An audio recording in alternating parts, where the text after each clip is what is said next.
నిన్న కోరమండల్ ఎక్స్ప్రెస్ నేడు కాంచన్జంగా ఎక్స్ప్రెస్ రైలు ప్రమాదాలు ప్రయాణికుల ప్రాణాలను బలిగొంటున్నాయి. ఆధునికీకరణపై ఫోకస్ పెట్టిన కేంద్రం ప్రయాణికుల భద్రతకు నీళ్లొదిలేసిందా? ఏడాదికేడాది ప్రమాదాల సంఖ్య పెరుగుతున్నా ప్రభుత్వం ఎందుకు దృష్టి పెట్టడం లేదు? అసలు బెంగాల్లో ఏం జరిగింది? సరిగ్గా ఏడాది క్రితం జరిగిన బాలాసోర్ రైలు ప్రమాద ఘటన మరోసారి కళ్ల ముందు కదలాడింది. పశ్చిమ బెంగాల్లో ఇదే తరహా ప్రమాదం యావత్ దేశాన్ని దిగ్భ్రాంతికి గురిచేసింది. ఒకే ట్రాక్ పైకి రెండు రైళ్లు రావడం, బలంగా ఢీకొట్టుకోవడం, బోగి పైకి లేవడం భయాందోళన సృష్టించింది. ప్రమాద సమయంలో అసలు ఏం జరిగిందో అర్థం కాలేదని, నిస్సహాయ స్థితిలో ఉండిపోయామంటూ ఆందోళన వ్యక్తం చేశారు కాంచన్జంగా ఎక్స్ప్రెస్ లోని ప్రయాణికులు. ఆ క్షణాలను తలుచుకుని వణికిపోతున్నారు. డార్జిలింగ్ జిల్లాలోని రంగపాని స్టేషన్ సమీపంలో ట్రాక్ పై ఆగి ఉన్న కాంచన్జంగా ఎక్స్ప్రెస్ ను వెనుక నుంచి బలంగా ఢీకొట్టింది గూడ్స్ ట్రైన్.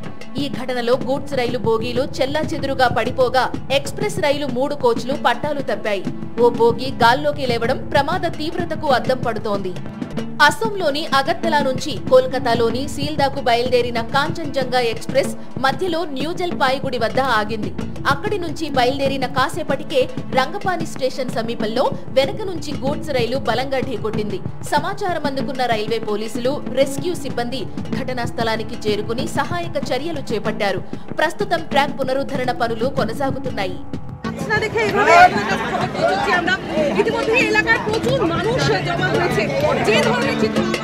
సిగ్నల్ జంప్ కారణంగానే ఈ ప్రమాదం జరిగినట్టు ప్రాథమికంగా నిర్ధారణకు వచ్చారు రైల్వే అధికారులు. రెడ్ సిగ్నల్ వేసినా గూడ్స్ రైలు పట్టించుకోకుండా వెళ్లినట్లు భావిస్తున్నారు. ప్రమాదంలో చనిపోయిన వారిలో గూడ్స్ రైలు లోకో పైలట్ సహా 3 రైల్వే సిబ్బంది ఉన్నారు. Unfortunately, जो driver साहब थे वो भी he is also perished in this accident.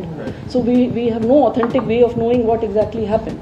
So whatever we can gather from the situation that which has passed so far, it seems that there was a disregard of signal, but we will know more after a detailed inquiry.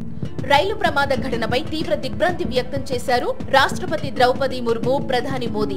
క్షతగాత్రులు త్వరగా కోలుకోవాలని ఆకాంక్షించారు. సహాయక చర్యలపై ఆరా తీసిన ప్రధాని ప్రమాదంలో మరణించిన కుటుంబాలకు 2 లక్షలు, గాయపడిన వారికి 50,000 చొప్పున ఆర్థిక సాయం ప్రకటించారు. రైల్వే శాఖ కూడా బాధితులకు ఎక్స్గ్రేషియా ప్రకటించింది. మృతుల కుటుంబాలకు 10 లక్షలు, తీవ్రంగా గాయపడిన వారికి 2.5 లక్షల చొప్పున పరిహారం అందించనుంది. రైలు ప్రమాదం నేపథ్యంలో కేంద్రాన్ని టార్గెట్ చేశాయి విపక్షాలు. రైల్వే మంత్రి రాజీనామా చేయాలని కాంగ్రెస్ డిమాండ్ చేసింది.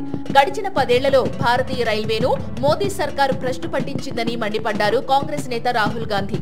ప్రయాణికుల భద్రతను రైల్వే శాఖ అసలు పట్టించుకోవడం లేదని విమర్శలు గుప్పించారు బెంగాల్ సీఎం మమతా బెనర్జీ.